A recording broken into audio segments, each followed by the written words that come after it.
like 5 o'clock right now. I was editing until 3 today, which is the hard part about. Anyways, I'm trying to make a video every day. And I'm also updating the firmware on the drone at this point.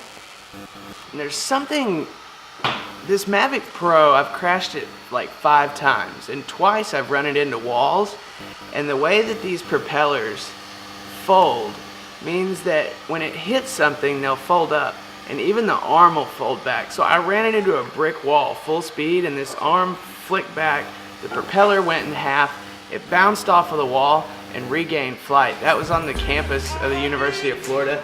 I had it recorded, but that's another thing that is currently locked up in my malfunctioning hard drive. I love shooting pictures with the drone and then using them to post on social media, because as easy it is for me to fly a drone up, I'm used to it, I try to fly every day, but not everybody just has a drone with them and can get that overhead, bird's eye view of the beautiful world that we live in. It's kind of been a crummy day here. Sarah's been sick, it's been cloudy and windy, and I'm going to pick up dinner for the family. I was not what you would call an early adopter of social media. I had a Facebook account in 2005 that a friend set up for me, and that was pretty much it until I took YouTube on in April, and I've really focused on learning the top 5 platforms. I'm not a professional by any means. My understanding is basic at best. Facebook is the biggest with 2 billion users worldwide. Then YouTube, which is social media, but it's a little different because it's not as easy to post and create content as other platforms are. So YouTube's second, Instagram is third with 800 million users, Twitter is fourth with about 330 million users, and Reddit is fifth with, I think, 280 million users. Those numbers came from statistics in July of 2017, so I'm sure there are more users, but the ranking is still the same. I'm not even going inside. I'm sitting in the van. It's America, man. What's up, man? What's happening? My son wants to know if you have a YouTube channel. Facebook is nice because it's like a personal bio. Basically, it answers all of those questions that you would ask a girl when you first meet her and you're too nervous to have a real conversation.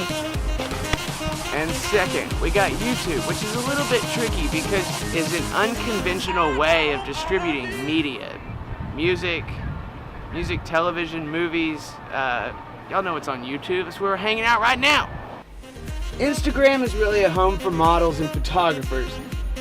It's designed to only work on mobile devices, which makes it a little complicated to put up high quality pictures that come off of a camera, and as a video hosting platform, it sucks.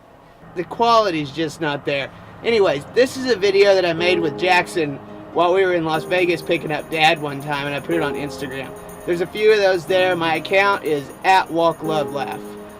Okay, my sister has this obsession with Chick-fil-A. We gotta go find Chick-fil-A to take home to Mama, and then we're going to get Pop from the airport. Does that sound good to you? Yeah. You want Chick-fil-A? I want the Papa. Okay, cool. I do too. Chick-fil-A in Vegas.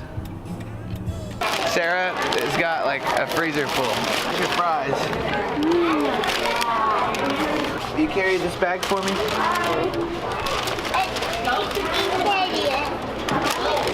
That's Mama's. Yeah, good job. You got it. Good job, buddy.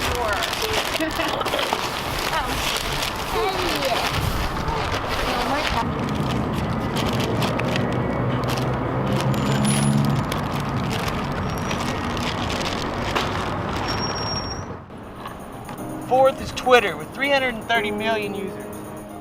I told y'all I can't skate.